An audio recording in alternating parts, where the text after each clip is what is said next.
मी IG साहेबांना बोललो त्याच्या बाबतीत.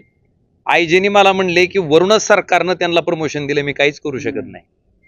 मुदतवाढ सरकारनं दिली आहे म्हणले. आयजी महोदयांना मी स्वतः बोललोय.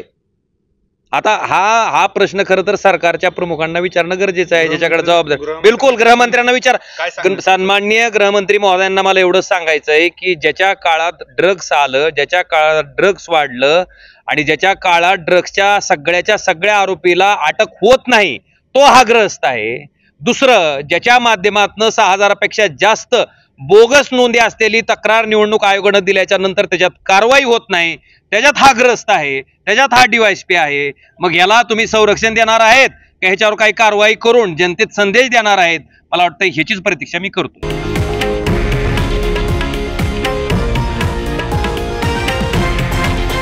हे आहे देशातील नंबर 1 न्यूज नेटवर्क आणि आपण पाहत आहात TV9 मराठी, एकमेव.